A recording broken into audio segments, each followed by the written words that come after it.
How much are you really trying to change your strategy to accommodate LLMs and showing up in overviews rather than just on Google? We started adding in more Q&A into our articles because that followed NLP, but it was also a little bit more what AI was looking for. And it had to do with naming your brand next to the search term or the keyword in every place you possibly can, because that's how AI would see it. They'd see the keyword and then they'd see your brand and they would associate them, and you'd have more of a likelihood of showing up. Now we're seeing the brand mentions come into play a little bit more, but from a content standpoint, it was more just small adjustments, as long as you were keeping that user front and center to begin with. If you were cranking out a lot of content that was just strictly SEO content, your strategy probably has to change. We started putting FAQs on every page, and we do 12 FAQs extensive. So we'll do a question and a really good answer when we're linking inside of it, but we put it on every page, all the location pages, might talk about that location a little bit and everything. So it seems to be working. All right. Welcome to another great episode of SEO On Air, brought to you by Stan Ventures. I'm your host, Ko Akawe. Today, we have three agency leaders with us today that are going to first tell us a little bit about themselves, and then we'll dive into four different topics that we've kind of decided for today's podcast that I think will be a really good chance to hear from people with a lot of experience how they view the market today and how things are changing. So to start, I'm going to hand the time over to you, Scott. Please tell our listeners a little bit about yourself and your agency. Yeah, hey, thanks, Ko. I'm Scott Orth. I own Thrive Business Marketing out of the Portland, Oregon area. We're a full digital marketing house, so we really focus on the website development side of things, SEO, paid ads, social, and so forth. We work pretty much with any industry, although the last year and a half, we've been really starting to hone in with law firms. It's become just kind of our core, who we just do fantastic work with. Other than that, we've got all of our team is US based, but we're kind of coast to coast. So from Portland, Oregon to Portland, Maine, and everywhere in between. So we cover all the time zones. Yeah, it's got to be one of the furthest stretches I think I've seen that agencies remote work in the United States be. I don't know if many people could beat that. I guess if you had someone out in Alaska to Florida, maybe they could beat it, or Hawaii to Maine. Yeah, that's true. Yeah. Andrea, please tell us a little bit about yourself and your agency. Sure. I'm Andrea Schultz. I'm Director of SEO at SureOak. We are an SEO link building agency specializing in SaaS, B2B, tech, more of that industry arena. We do have clients in other ones as well, but that's where we're really kind of honing in on and really staying hyper-focused on SEO, AI optimization, and link building efforts.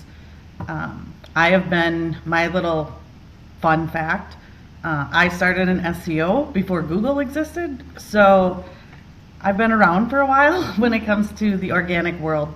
So seeing how things have changed here in the last year is really kind of fun and exciting because it's really different, and I haven't seen something like this since Google really made its footprint many years ago. So excited to kind of share and talk through everything with everyone today. Well, we're excited to have your perspective. Thanks for joining us. And Joe, please tell us about yourself and your agency. So Joe Crivello Sorensen. Before I owned my agency, I owned a water, fire, mold, roofing, and a flooring company for 27 years. So I come from boots on the ground, and so I own an agency called Top Click Joe now. We have 167 employees here, and when I hire people, like for SEO, anytime I hire someone, they got to have different experience than the rest of the team. So I try to bring people in that have legal experience, have medical experience, lawn care experience, whatever it is all my people have different experience. So I have a big team, and I used to do all my own marketing when I owned these companies, for 27 years. And so SEO is different now, and I have a team that does it. So I'm not going to understand it as much as Andrea is, and probably Scott, and have the best answers. The way I work is I hire the best of the best. I pay them real well, and they do what I ask, and they do a great job. So I've grown from, I was going to be a hobby business. When I sold my business, my wife said, you can start a hobby, you just can't use the money from the sale. And so I started with Starving Carpet Cleaners, paying me $197 a month. Now we're like the omni-channel marketing company that everything we do now is omni-channel marketing. We market people everywhere. So we have an Ultimate 16. Our one client will get 17 employees working for them, experts in each area. So that's how I'm running things, and yeah, I'm glad to be here. I think your perspective is going to be a fun, unique perspective to it. I think it really applies to how customers buy based off of trust, and because you sell to a lot of the industries that you worked in, that trust is established without necessarily having the same history of SEO experience. So, I think the contrast in opinions is going to be great for the podcaster. I've never marketed my company. It's all word of mouth because of my past. So you're right. Okay, well, the first topic I wanted to discuss with you guys, or have the three of you discuss, was that operational excellence matters more than SEO brilliance. Now, this is just an opinion that I want you guys to share your thoughts on pretty openly here. And I'm going to read it again and just open it up to any of you to respond first here. Operational excellence matters more than SEO brilliance. Tell me your thoughts. I like that question because that's how I built my company, is operational excellence, right? I have the people in place to do what I need to get done. And, so I agree that you got to have a great team, and they got to know what they're doing. And I basically hire people that have different experience in different verticals and niches, right? So I get the most out of them, and my team just gets together and they have a powwow. And so they'll all I make my team get together. I grade my company on my teams getting together to come up with ideas. Our clients rank not only on Google, but they rank in AI. And I've put in the last 4 months, $63,000 into more AI training. So we understand the future is AI. I understand where it's going. We just did a video yesterday. One of our clients is, you all know Neil Patel, and he has Answer the Public. Our clients are ranking in his software. So we're doing videos showing that we know AI real well. AI is a big part of SEO in my mind. I'm not in there day to day. I'm not in there every day doing the work. I'm the guy running the company. Joe, let me ask you a question about that operational side of it, because I like that you're bringing in that you have a large team to strategize, which I think actually ties into the brilliance side of it, like bringing in a lot of unique perspectives to do something unique. How is your team actually managing like the operational aspect of it to ensure that the fulfillment's getting done on like a regular, consistent basis? Okay, so this took about 6 months to get figured out, by the way, when we were doing all this, when I started hiring all these people. So we have SOPs for everything we do, and they get checkmarked. My teams, like we have an SEO team, a Google Ads team, graphic art team, and all this, and they meet with our clients once a week. And they go over everything we've done. We show them where their ranking was and where they're at now. And we meet weekly. So I made my team start meeting weekly, because your client doesn't know what's going on. And, you might send them this report, and it's like no one can read the reports that most agencies print anyway. Clients don't know what all this stuff is. So my team meets with them and shows them what we're doing. We actually walk them through. We'll get on and go to Google in their area. We use iSearch from, and we'll start showing them how they're ranking. But what we'll do is we'll do it incognito, because if you search for somebody all the time, this is where most people say, look how great my company is. Well, they're not. They're always searching it, so it's going to show up on the first page. So we use incognito, and we do those types of things. And my team runs so well, they don't need me. I'm trying to find a job for myself most of the time, right? Because what do I do now? I got all these people. And so I have a unique deal going with my company, because I don't need to make the money other agencies have to make, because I made my money when I sold my company. It was a multi-million-dollar company.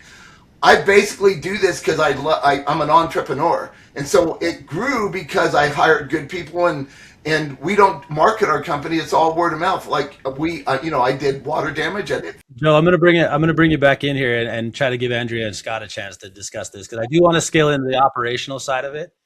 I do think that there's an interesting case for smaller agencies tend to be really, really flexible with the customization and kind of wield the scalpel for figuring out exactly what they want, but they don't scale well. So they can only provide that solution to a certain number of customers before the operational structure of it breaks down. So Scott and Andrea, I want to understand how you guys are also approaching the operational excellence of your agency, and how you think that compares to the SEO brilliance. How do they match up with each other? Which do you value the most? Sure, I'll jump in.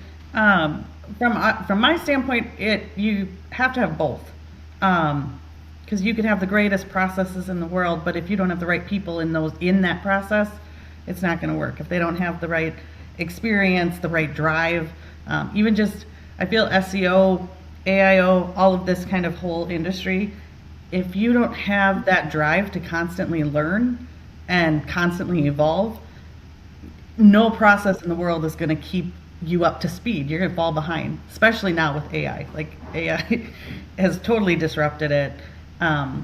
We utilize a lot of different, we utilize Asana for project management. We have SOPs, like Joe was talking, to kind of go through, but then also bringing in, how do we keep everyone up to speed in terms of SEO? So there's different training initiatives, brainstorming, not only within like our SEO team, but also the link building team, management, where we can kind of intertwine all of it together. But I want to give Scott. One of the terms that came to mind when I was like preparing for this topic was operational rigor. And when does it become the competitive advantage over those that are having really good ideas, but maybe lack that extra drive to push through even further, right? Like you can have the greatest ideas in the world. And I thought about this from the sales perspective. I love sales because I love helping people. But if I'm like really enthusiastic about helping somebody and then I give it to my team and the operation standpoint falls apart, then I have like a terrible agency, not a great agency. So having like really creative ideas is only as successful as your operational success, right? Yes, for sure. So another question to kind of do that. I mean, Joe, you've done this yourself, but the scaling aspect does break that a bit.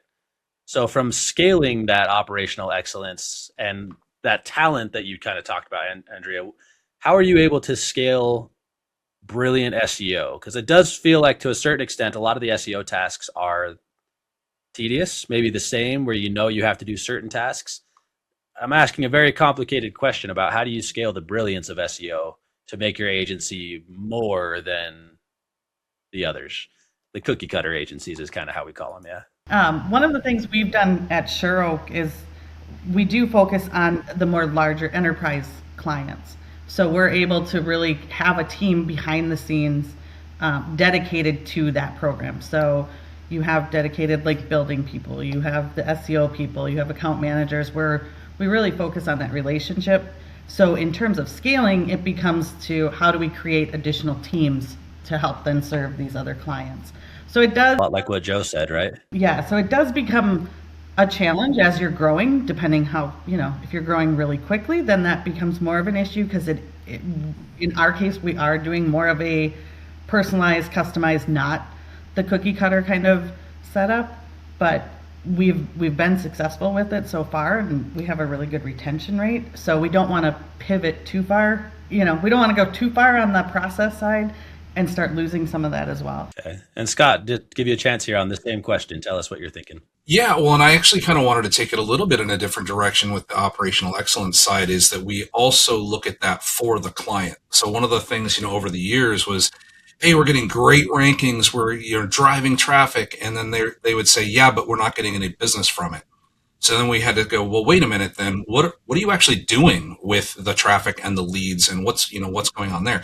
So we started saying, all right, before we even start ranking, getting rankings for you, let's look at your operations. Let's look at how do you handle lead flow? How do you have speed to lead? Do you have lead nurture? Do you have what's the setup there? And we'll actually work with our clients to fix their own operations first, then drive the rankings so that we can prove ROI. And that's always been a big thing. I go back, 10 years ago, I hated it when a client would say, we need you to show us the ROI from the SEO we're doing.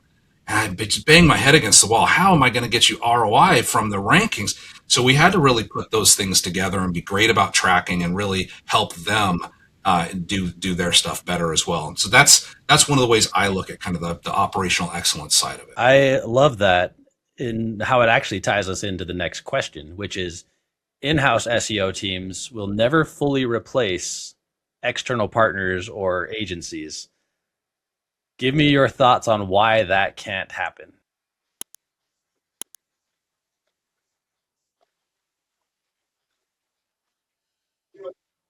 Well, let me rephrase the question, Joe, because I want to make sure I asked it and it makes sense. I'm thinking more from a client perspective. A lot of teams have actually hired internal SEO. Like if you're working with a national company, they've hired their own SEO expert, and they're supposed to run that strategy in house. But realistically, there's gaps that they're just blind to when they're working in house. And I refer back to what Scott said about like not necessarily understanding the conversion rate of the leads that are coming through because there's a battle between sales and marketing and who's blaming who for the lack of conversion and other things like that.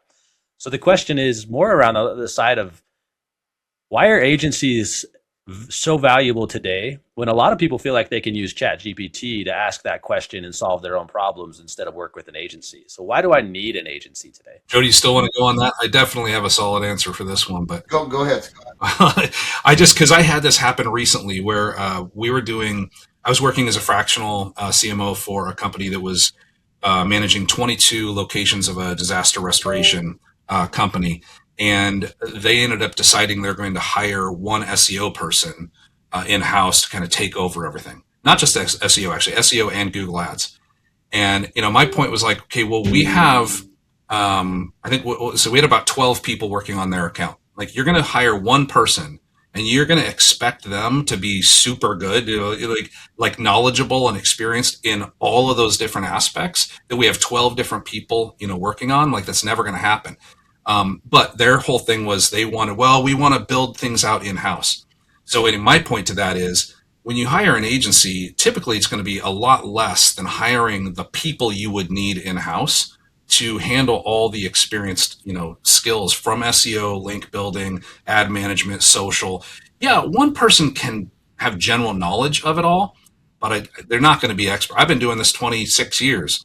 I'm not an expert at every one of them. I'm pretty damn good at a lot of them, but I'm not an expert in all of them. So good luck finding that one person in-house that can do the same for you that an agency can do. You know what's crazy? Scott just said he used 12 people. Our Extreme SEO is 12 employees handle that account.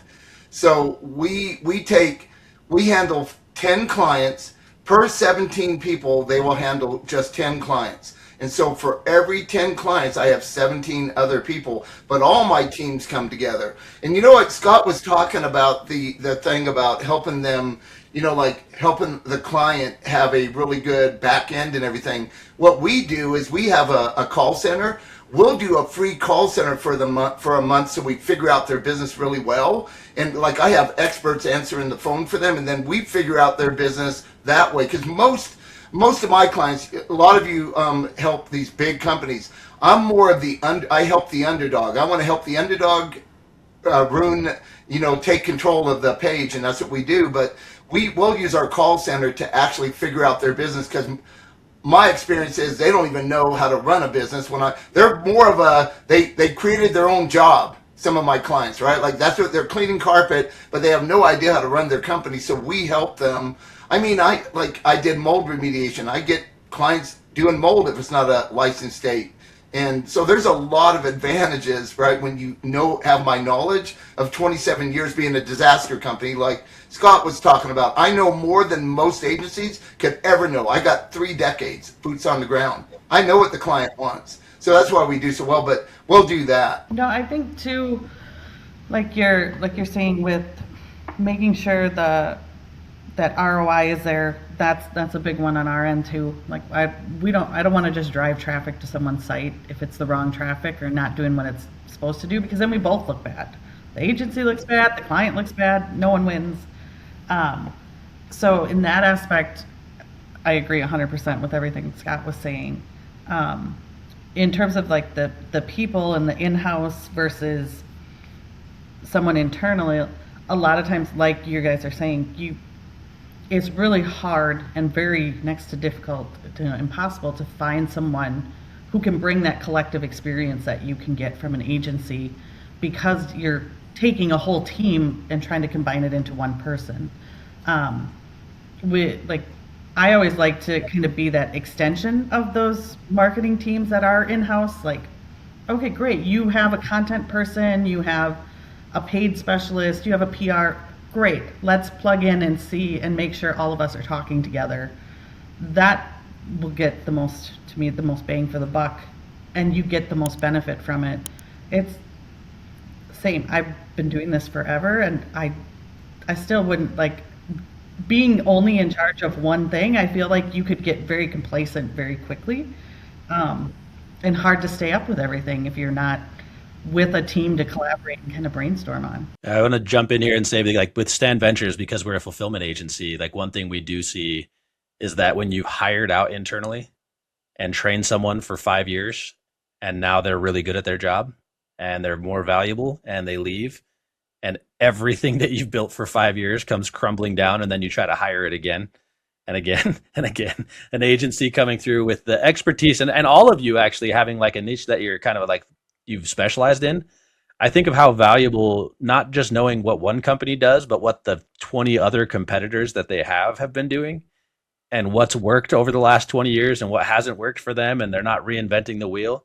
Kind of feels like companies that are trying to, like, there's a software out there that does what they need, but they want to build it out in-house kind of situation. And they waste a ton of development money, and then they don't make it better than their competitor, and they should have just paid for it in the first place kind of situation. Right. Yep. Joe, one thing that you talked about was that call center. And I thought that's pretty unique, actually. So I recently saw something called Ugly Baby on a Facebook ad. And it was a company that, I think what they do, and I didn't dive too deep into it, but you can pay someone to look at your website for the first time on a phone call with you and basically rip apart what they don't understand and why they can't find what they need and what they wanted to do. And reminds me of a lot like your call center situation, where it's like, hey, you think you're doing it well, and nobody understands what you're trying to offer them because you're stuck in your head, and you need a marketing agency to think for the customer and not for the company. Yep. I can't remember what the software is. You just talked about that. We use some software my employees do, where 50 people look at your landing page, and they have like, it's like 10 seconds to tell you what it's about, or 5 seconds. I forget what the software is, but we use it and 50 people look at it. That's how we figure out the landing page. Everybody knows what this means, man. And so the call center, the reason we started it is same reason. We don't know return on investment. We don't like, how do we know we're getting clicks? How do we, we use what converts, right? And it's hooked to the website. So if somebody goes there and fills out a form, even organically, we know what's happening, or they call, right? We kind of listen to phone calls, and a lot of people don't know how to sell. Like, our clients don't know how to make that final sell. They're like trying to help the client do it themselves on a lot of calls. And like $60 click, and you're trying to show them how to do it. Are you kidding me? So we'll do our call center for free, but it's, the reason I do it is I want them to join our call center. We charge $1,600 a month, 8 hours a day, man. Like, no one's gonna, like, it's gonna be hard to beat that deal. But we do it for free the first month, and we show them. Like, I have a client in Seattle that hardwood flooring finishing. We took over he said he wasn't getting any leads. Well, he wouldn't call the freaking people back. So we took over and got him like $22,000 the first day and stuff. And my call center calls old leads back until they answer and try to get them in. So and the only reason I started the call center, Bess is in the Philippines. She ran a 5,000 person call center there for 5 years. So she knows the best of the best. So we just steal them. When we grow like there, we just grab them. And I think of it, it's funny to think of how much a company doesn't realize that they're like their own cheerleaders telling themselves they're doing great, and they need a marketing agency to say, no, you actually suck at this. You hired me to be your consultant. And that goes back, that's such a great point too, Joe, because that goes back to that operational excellence piece. I was just thinking, I have a client, same situation. He does a lot of handyman, pressure washing, roof repair type stuff. And he was complaining just a week or two ago, he needs more leads. And when we looked at his analytics, I'm like, you're getting a ton of leads, but on all of his call tracking, he was not answering 7 out of 10 calls. Yep. Yeah. 70% of his calls go unanswered. I'm like, you don't need more leads. You need to handle the leads you're already getting. And so that goes back to where it's like, all right, let's fix that. How are you going to get somebody to answer the call? So I love the call center plan. I'm not structured to have that in place, but we'll have to connect you guys after on LinkedIn so you can chat with Joe about it. Yeah, that's a great idea. It just works real well, and we understand their business in a month really well. We did one for a window tinting company, and we were able to run ads way better because we were talking to the client and getting their perspective on everything, and then it helped us do, because I've never done window tinting. If it's water damage or fire or mold or or roofing. We're experts at that because I did that and I understand it. But some stuff I don't get. But call centers are a great way to figure out what the client needs. I've seen it, Joe. I love that you're doing the call center because of the size of the companies that you're working with. They don't necessarily have full sales teams. You're asking like the owner sometimes to answer the phone when he's working, right? But there's been agencies that are working with like sales teams, and it's been more common, I think, that they're actually requiring or requesting recorded sales calls so that they can determine not just whether or not the employees taking the calls in the first place, but also like is the terminology the customer's using even aligned with the website and the way that we were like placing the ads and all of that. I think that's a really good point to bring up. Yeah, you were going right into what I was thinking. I run into more that, you like I have a couple cybersecurity clients, and they're very technical, they're very in that sense, but a lot of times the content they originally have on the site it's in their internal language, not what their audience is searching for, where it's like you have to take that step out that those that are in the weeds of it understand these particular. The term ugly baby makes so much sense right there. But the CMO doesn't. They know they need to have protection from an attack. So it's like, okay, how do we balance and make sure you're even talking to the right people? Because if you bring a bunch of coders and hackers and that trying to fix the site, you're missing the whole audience you're actually supposed to talk to, and they just get kind of in their own loop. So again, like where you bring that external agency in can give you that outside perspective to make sure you're not missing anything. I guess the term ugly baby, no one's baby's ugly to them, right? Like your baby's so cute. Someone else has to be like, yeah, your baby's not that cute, but you don't necessarily want to hear that. When you've made your website and your content and you feel like you've done a great job and a marketing agency comes in and says it's ugly, that's rough news for you to hear. So True. The next topic is an interesting one that we haven't never really discussed in depth on the podcast, but it's saying that search intent is solved. Personalization is the next real battleground.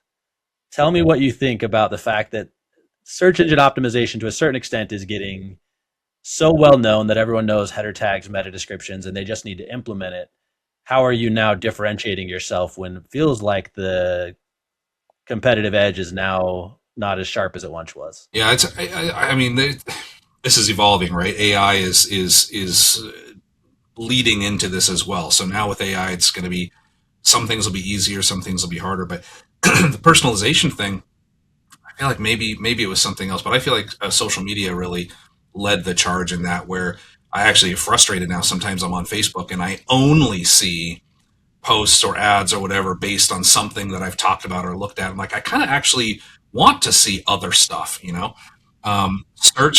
Search has definitely gotten to be like that. And now with, using natural language processing and other kinds of things to tie into more of the search intent and more of somebody's, what are they actually looking for based on their personal search history and whatnot. It's interesting because you can only write web pages so many different ways for so many different people's, likes or whatever they're looking for. So I haven't quite figured that out yet from an SEO perspective. Yeah, you can get NLP, you can write content in a certain way, but personalizing, I don't know. I haven't figured that out from the SEO perspective yet. I'm gonna jump in here and throw out storytelling has become a hot word on like digital marketing subreddits and other aspects. Like now it's far beyond just content creation, it's storytelling. How are you giving your agency or your customers, clients, chances to tell their story in a way that's different than everybody else that's doing disaster recovery, whatever it is, right? It's funny. It's funny. A lot of my clients don't know how to tell stories, so I do it for them. A lot of my clients, I'm the pitcher on their website. It's me talking because they don't know how to explain what they do. And because I've done it for 3 decades, I know more about their business than they do anyway.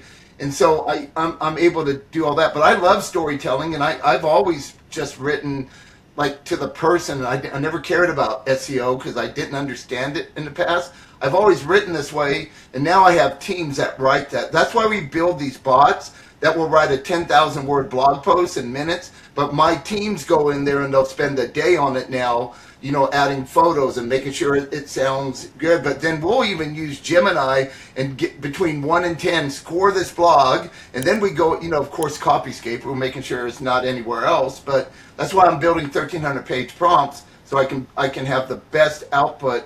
And all mine is about storytelling. I try to story. We go to the movies, man. We love stories. Nobody loves all this weird technical stuff, right? Just tell a really cool story. So I don't even understand technical stuff. I'm listening. Andrea is going to be great for someone to talk to in the future because she's very technical. I'm not.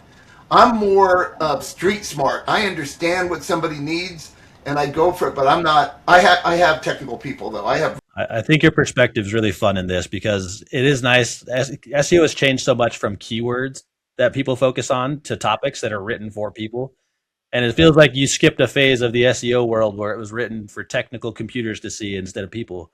Andrea, I'm going to give you a chance to kind of explore that. Tell me what you're seeing from your perspective. Yeah. No, from our side, I'm seeing more and definitely diving more into the thought leadership, storytelling. How can you be unique? Because so many did take that plunge and have just cranked out AI content to drive content. And that isn't, no one wants to read that. It's boring. It's the same stuff. It doesn't offer anything. So we're really focused on not only do you write a great piece, like Joe's talking, a very in-depth piece that's interactive, it's engaging, that you need to make sure you're bringing in some experience or personal aspect to it, like your own studies or your own thoughts and opinions, to really make yourself stand out as a thought leader in whatever industry you're trying to talk through. Because there is so much content out there, you have to stand out. Otherwise, it just goes through the wayside. I personally was never one to write content for SEO. Like, write content for the user and work your, even when it was more keyword based, work your keywords in. Now with the topics, it's actually way easier to use those different topics. You can use synonyms. It doesn't need to sound clunky. It never should have, but that's where also the competitiveness is coming in, because people can write more naturally, and you have to look at these other avenues like your mentions, your links, your social media profiles. Like, how else are you getting visibility? Because it does understand those topics better than it did. Yeah. I'm going to share a personal opinion on AI here, that it's interesting that every educational avenue that I think of now feels like it's not valuable like it once was. Like, I can ask ChatGPT to answer questions in very complex fields, and assuming it has research papers and other things to crawl through, it can understand it at a crazy depth. Maybe the context is lacking, but now from like a website standpoint, and I think I'm defaulting back to the history of sales, it's the fact that no one really cares how many HDMI ports your TV has unless that's exactly what they needed. They care that it fits their situation, or watching a movie with their family with the best audio that makes them feel the bass. And like, it's such an emotional heartstring you're pulling to make someone feel something. And websites have had to lean away from education, which was like listing what they do to make sure it gets found, and to now connecting to the customer in a way that's far more emotional and less logical, because they can answer their logical questions online. And then I'm going to switch this into the next question a bit. With everyone being able to produce relatively good content, and we know that AI content is kind of a roller coaster with agencies, where some are all about it, some are swearing that it's going to destroy the internet. Like, there's definitely strong opinions. There's a happy middle ground somewhere where a really good writer is using AI to produce some really good content, and that's great. But then everyone can produce some decently high quality content right there. Now there comes a question of, how do you differentiate from the others if the content becomes a pretty level playing field? And there's been a thought that backlinks, PR links, guest blog posting, all of that is going to be one of those tiebreakers, one of those things that differentiates the good quality content from an agency or from a customer that should be trusted, assuming they both equal. Assuming you both have great content, link building becomes a tiebreaker. So guest blog posting, PR links, brand mention style links, where it's like review style articles, listicles, things like that, are all kind of being blurred into this whole brand established, brand authority aspect of the agency world right now. Tell me how much you're leaning into link building as a strategy that really makes the difference for your agencies, or if you are, and if you really maybe don't see it as that important of a tiebreaker. Tell me what your thoughts are. I'll start. So I brought over an SEO person about a year ago, a new employee. Her name's Anna, and she brought over 13,000 websites from this huge company for links, right? So, before AI, all we did at Top Click Joe was Google Ads. That was it. I was an expert at Google Ads. I'm not a writer at all, but when AI came on and I started learning and started figuring it all out, I grew this giant company now because of AI.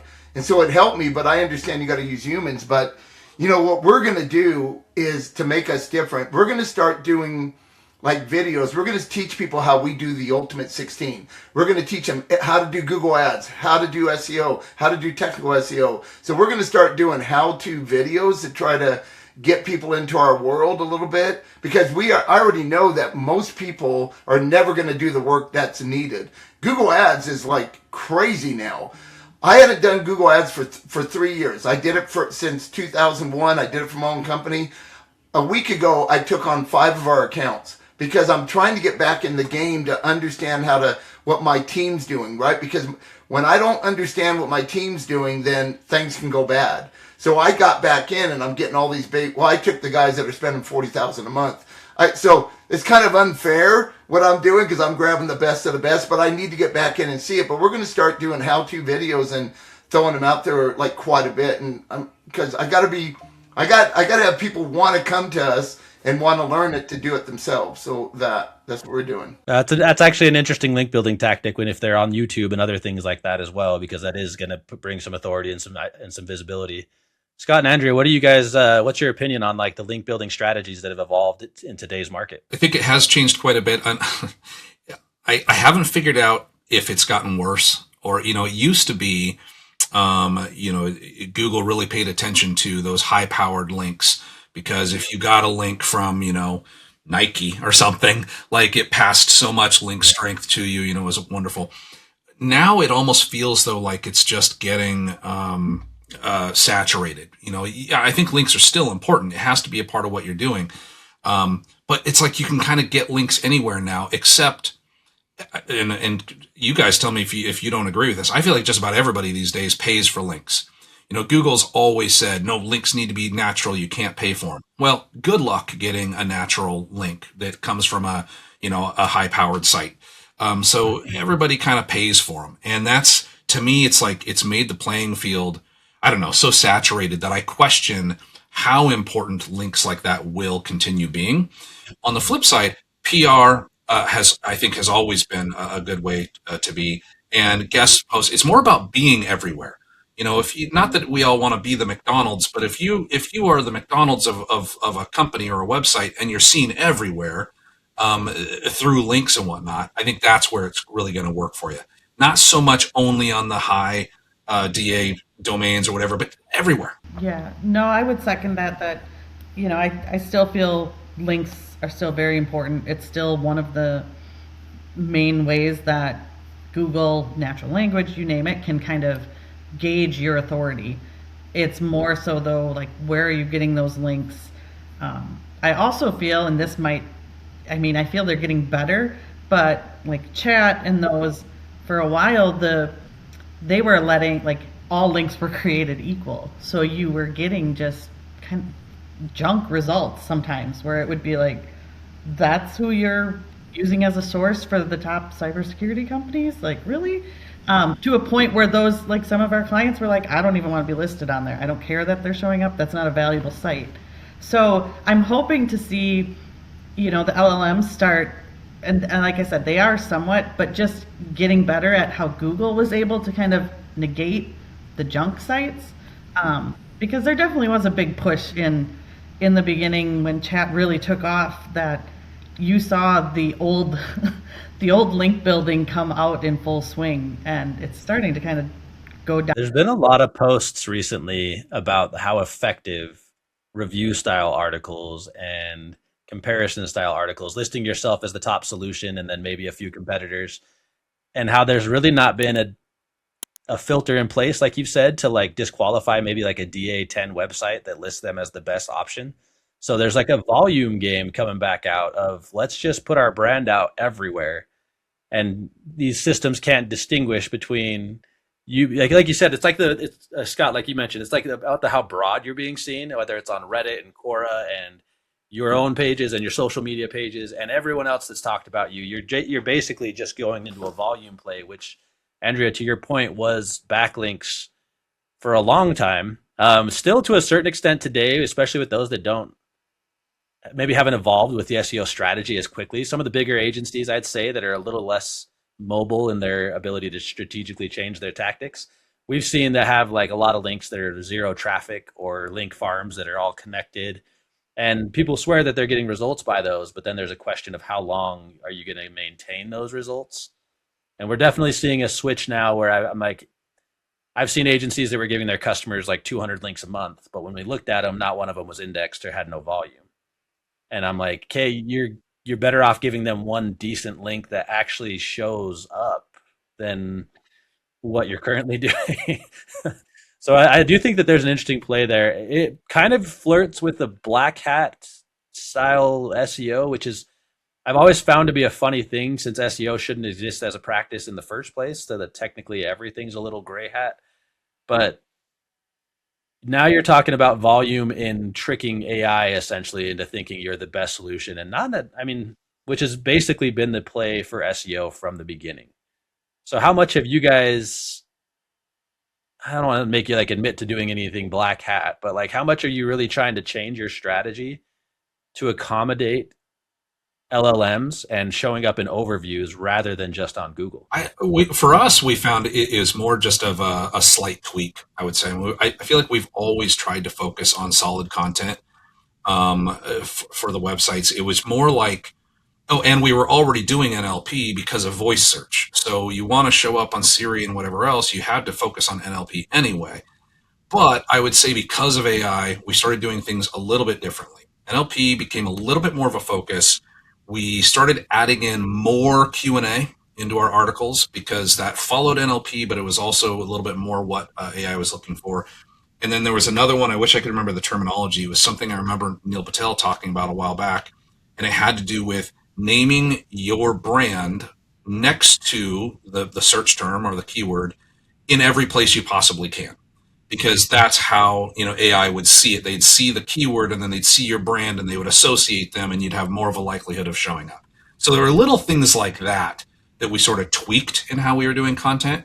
But other than that, it pretty much stayed the same. So we could be good at SEO as well. That's actually something Stan Ventures did with brand mentions. It's no longer like a lot of people are asking for it to be a no follow link, just to represent the brand in an article to make sure that they're increasing visibility overall, not just linking back to the site. I think that's interesting. No, and I was going to just second kind of what Scott's saying.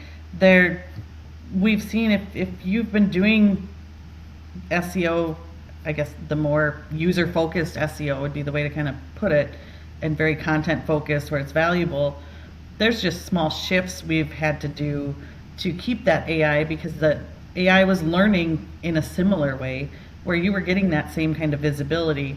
Now we're seeing like the brand mentions come into play a little bit more, but from a content standpoint, it was more just small adjustments, as long as you were keeping that user front and center to begin with. If you were cranking out a lot of content that was just strictly SEO content, yeah, your strategy probably has to change quite a bit. I've always stayed away from the more black hat kind of techniques. I've seen so many companies go backwards and it's really hard to get back up. So I'm always extra cautious when it comes to anything that I always ask myself, like, would a user like this if they knew we were doing it? Like, if they knew we were just doing this or this, would it really, would that change my perception? That's just my stance. It's super interesting to me because I do talk to agencies that have had I mean, they typically don't brag about it on the podcast, but they have practices that are in the black hat strategy. And some of them say they're pretty open with their customers, but the customers on the end want to make money. And if they feel like it's their competitive edge, they sometimes will take the risk, assuming maybe the full amount of the risk hasn't been explained completely. But we've seen some stuff recently. Traffic was one of them that I thought was really fascinating. It's location traffic, and actually like turning your Google navigation on even if you're going to work that day, because every little bit of traffic that Google sees going to these locations is effective. But then people are potentially using like like mobile farms to drive lots of traffic to a physical location. And it's a question of like how impossible it might actually be to compete against companies that are able to fake some of that, assuming they're getting really good at it, which is a frustrating part of the industry. Hey, I bought a white cowboy hat that I do videos on the show. I'm a white hat SEO, by the way. I'm not a cowboy. My wife's from Texas. I'm from California, so I'm a surfer dude. But here's what we did, and we started seeing us come up in, a lot of AI stuff is um, I was reading an article one time about FAQs. So what we started doing is we started putting FAQs on every page, and we do 12 FAQs extensive, man, like really good questions, like, people also ask those kind of things, right? So we'll do a question and a really good answer when we're linking inside of it, but we put it on every page, all the location pages, might talk about that location a little bit and everything. So it seems to be working, man, like what we're doing. And what we just started doing is creating LLMS.txt files, right? With like for LLMs, right? So we just started doing this. So I don't know how that's going to work yet, but you could use rank math. I've owned rank math for years. I didn't even know it did this thing. So it looks at your map and gives you everything for AI to look at. It's brand new with what we're doing. We're trying it out, but man, it looks really interesting because I'm trying. But I spent a lot of money on AI and I'm in all the big groups, man. I want to be at the cutting edge, but that's what's kind of working for us. So every page has a FAQ now, not just an FAQ page. Every page, even our locations. I think that ties back. We're out of time here, so I'll wrap up with this thought just on that last bit of black hat. I think back to like how you guys are acting more like consultants for a lot of these agencies on making sure that they're actually converting the leads that are coming through, and how the black hat feels like such a shortcut for trying to show the customer that you can get leads without necessarily improving their business. It's very short-sighted in generating leads without necessarily having a process in place to make it much bigger. But Well, these people hire us and pay us money, and they expect we're going to do the right thing for them, not ruin their business. And so there's no way I'm going to do black hat. Like, I'm not going to. I don't want to get sued. I don't want to somebody loses their house because of me, right? Because of what? yeah, losing a business and having to start over because they can't rank anywhere would be a Yeah, that's a bad place. I want to be responsible for that. Well, Yeah, that goes completely against my Midwest roots. No way. Okay, well, we're out of time, guys. I appreciate all three of you joining us on SEO on Air. Thank you for being guests, and we'll be in touch through LinkedIn and stay connected.